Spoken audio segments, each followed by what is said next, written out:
A hoodie, a notebook, a room full of doubt. The professor tried to humiliate him in front of everyone, but he forgot one thing. Genius doesn't always wear a suit.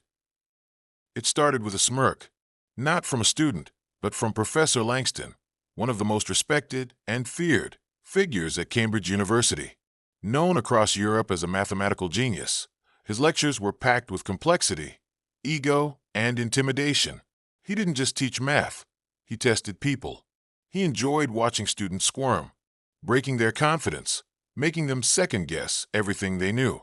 To him, intellect wasn't something you nurtured, it was something you conquered. So when Elijah Williams walked into that classroom on the first day of term, Langston barely lifted an eyebrow. Elijah was 19, quiet, and clearly American. He wore a faded hoodie, old sneakers, and carried a second-hand backpack. His notebook was full of handwritten scribbles and bent at the corners. He didn't raise his voice. He didn't try to impress. In a room full of international scholars, Elijah blended in so well he was almost invisible. But Professor Langston noticed something. Elijah didn't take notes like the others. He didn't copy equations word for word. He just sat there thinking, watching, as if his mind already knew how the problem would end. Langston didn't like that, so he decided to make an example of him. It was the second hour of the seminar when it happened. Without warning, the professor turned toward the whiteboard. With quick, sharp strokes, he scribbled down a brutally complex equation, something straight from graduate-level research, dense, layered, and intentionally unsolvable for anyone without serious training. The room collectively held its breath. Then Langston turned to the class with a sly grin. "This little beauty took me 3 days to crack. If anyone here feels particularly bold, give it a try. Or maybe just admire it from a safe distance." A few students chuckled. Others looked down, avoiding eye contact. No one wanted to embarrass themselves. But then a hand went up. It was Elijah. Langston narrowed his eyes. "You?" he asked, raising an eyebrow. "Well then, let's see some magic."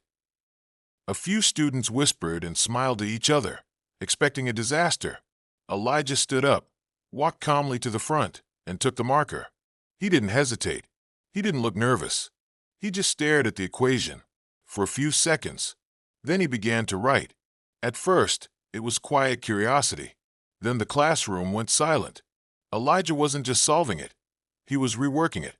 In fact, after just 2 steps, he had already taken a different route than Langston's known solution.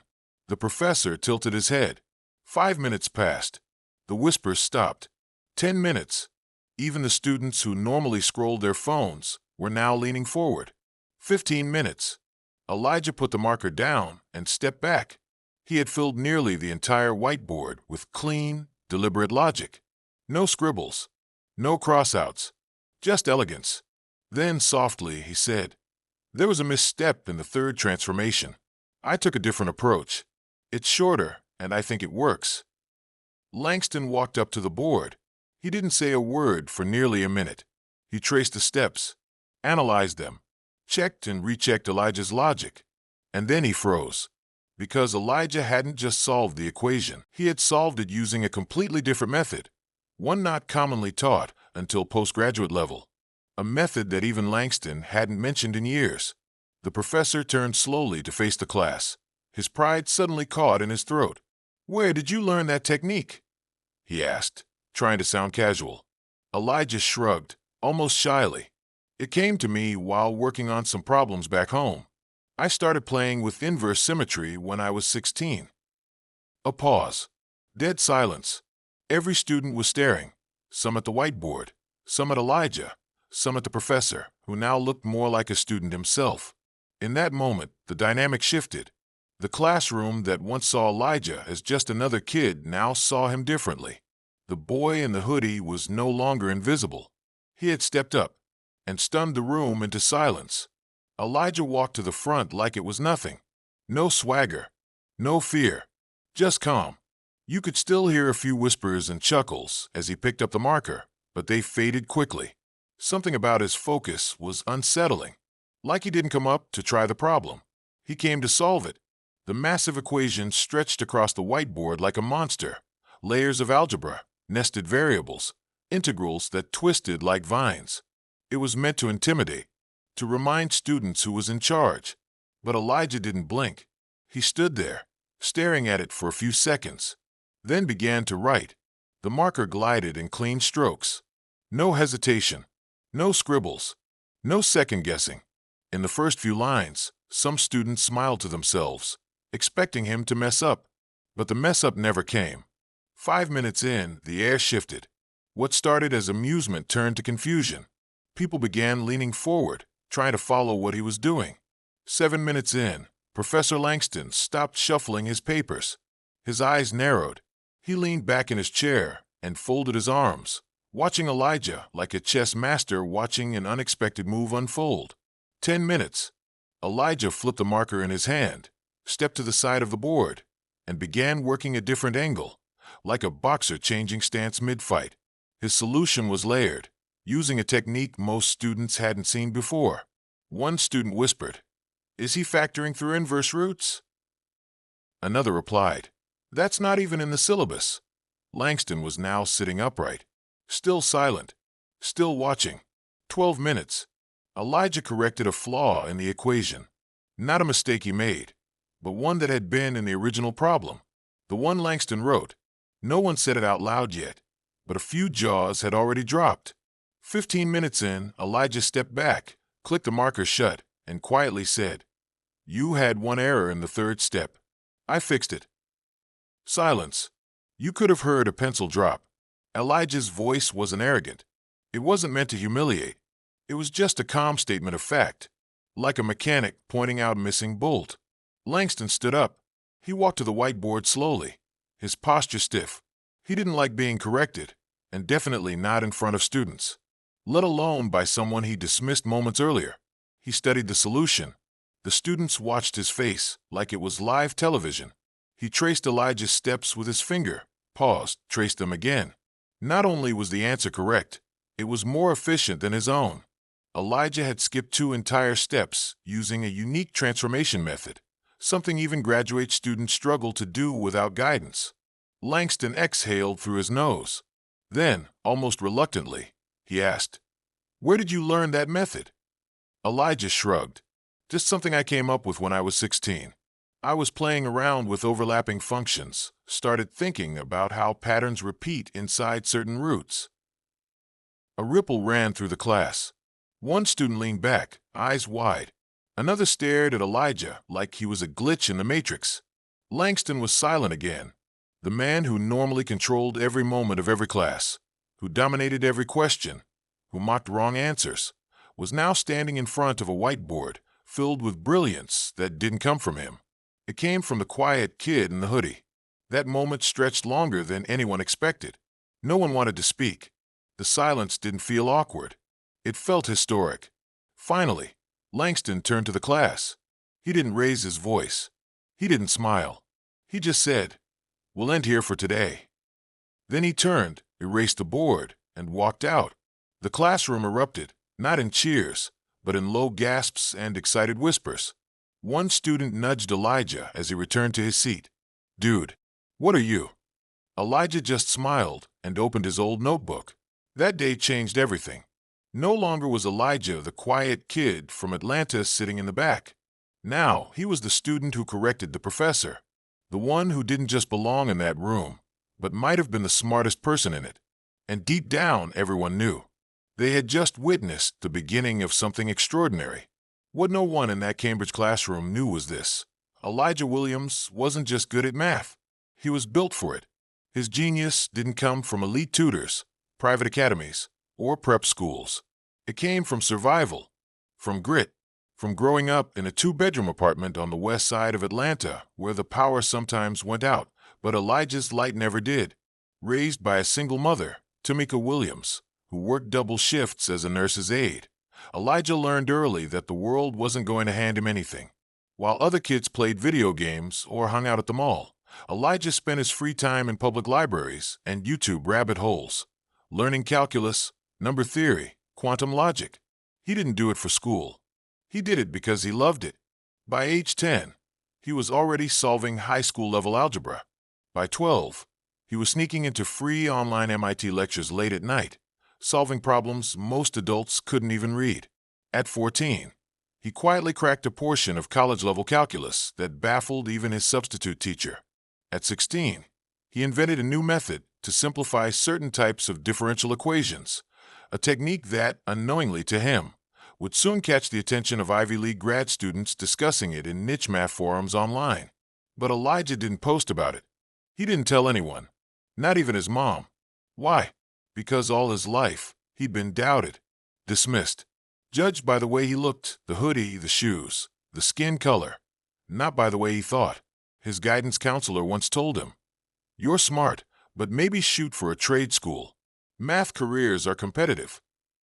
A test proctor once accused him of cheating because he finished too quickly. When he applied for elite schools, some professors questioned whether he really wrote his own application essays. So Elijah learned to stay quiet, to let his work speak louder than his voice. And for years it did, but no one listened. Until today, when he solved that impossible equation in Professor Langston's class. It wasn't about showing off. It wasn't about revenge. It was about proving something. Not just to others, but to himself. That all those sleepless nights, all those library hours, all that silence had meant something. And in that moment, he wasn't just a student. He was the smartest person in the room, and everyone knew it. The truth. Elijah wasn't trying to impress anyone. He didn't need applause. He had already spent years being his own teacher, his own motivator, his own cheerleader.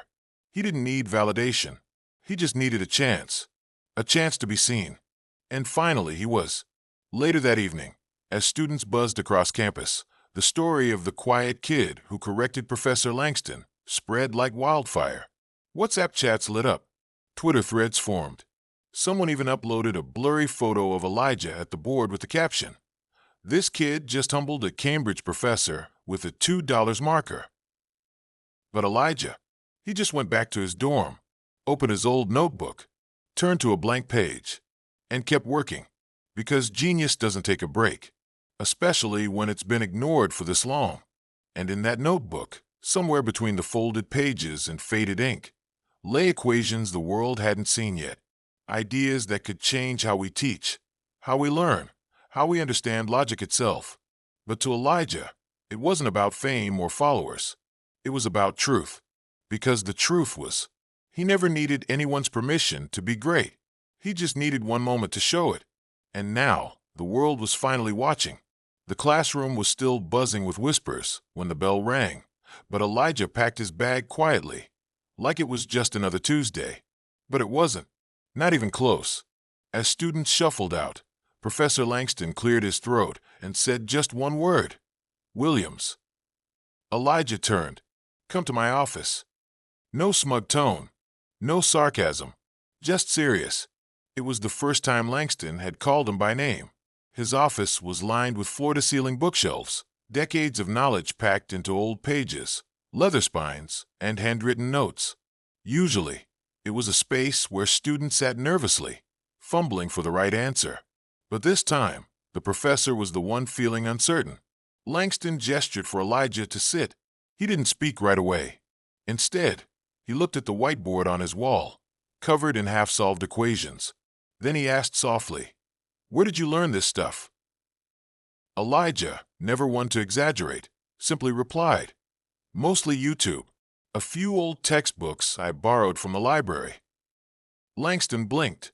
He was expecting a list of private tutors, special programs, maybe a math Olympiad background.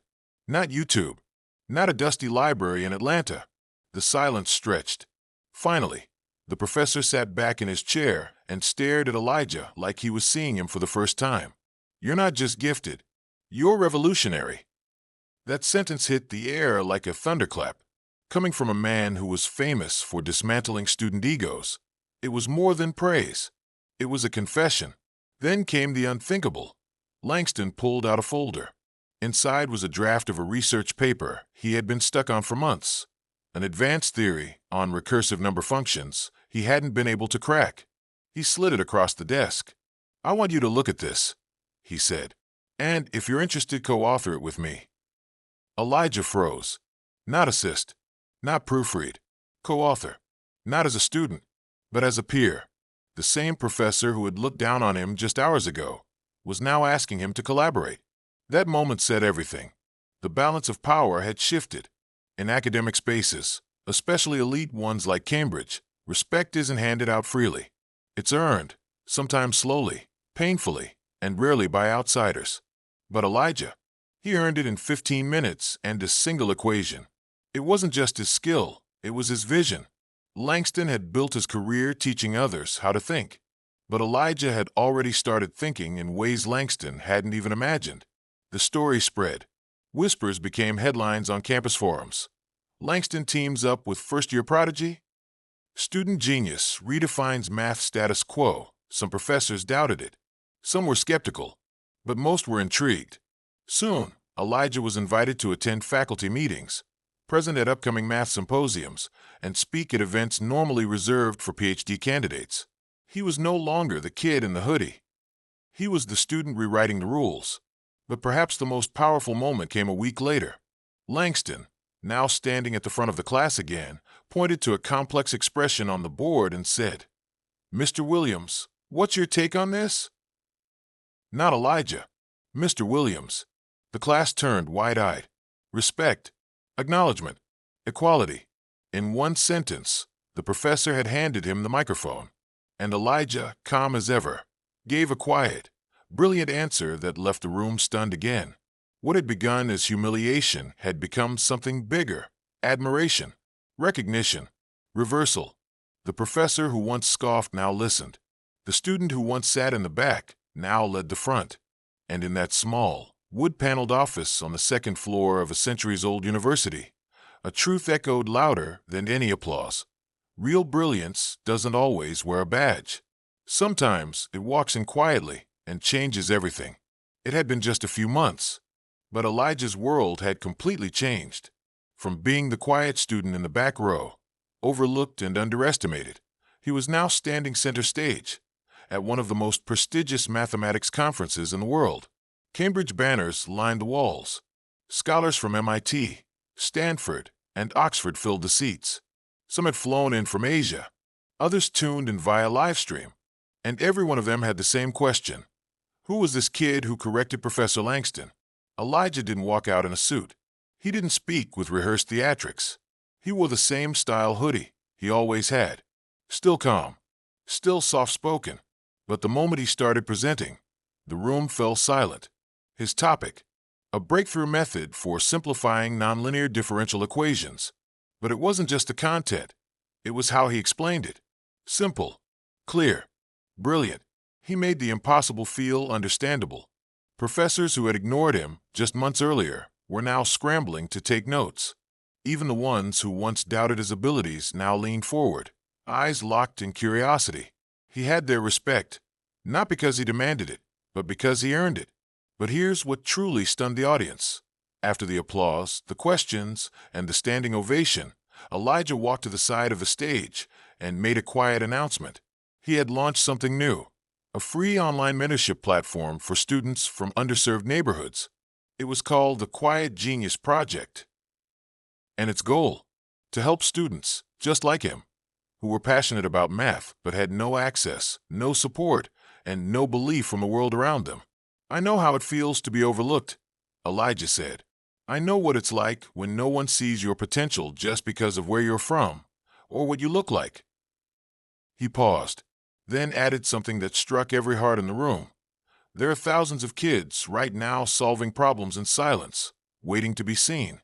I don't want another genius to go unnoticed." The applause that followed wasn't just polite, it was powerful. And who stood right beside him that day? Professor Langston. The same man who once mocked Elijah now introduced him with pride and called him one of the brightest mathematical minds of this generation. He wasn't exaggerating, because in just a few months, Elijah had solved a problem even faculty couldn't crack, co-authored a published paper in an academic journal, delivered a global lecture, and built a mentorship platform with over 10,000 students signed up within the first few weeks. But Elijah didn't chase any of it. He never sought fame, never bragged online, never used his story for clout. All he ever wanted was to be useful, to give someone else the opportunity he never had. to make sure no brilliant mind got silenced in the shadows of poverty, doubt, or prejudice. And maybe that's what made him so powerful, because Elijah proved a truth many forget. Genius doesn't always wear a suit. It doesn't need a scholarship or a spotlight. It doesn't come with privilege or perfect grades.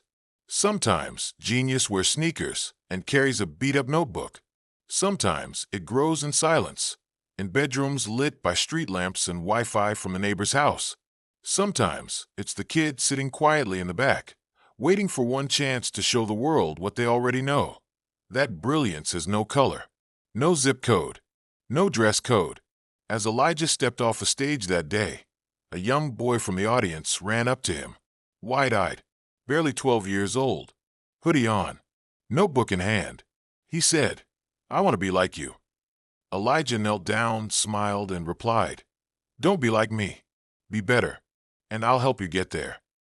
That's the kind of leader Elijah became, not because he was loud, not because he was the most celebrated, but because he remembered what it was like to be forgotten. And he made it his mission to make sure no other genius ever would be again. Because in the end, genius doesn't always speak first. It doesn't beg to be seen. It just walks in quietly and lets the math speak. If this story made you feel something, don't just scroll. Like, subscribe, and stand with truth.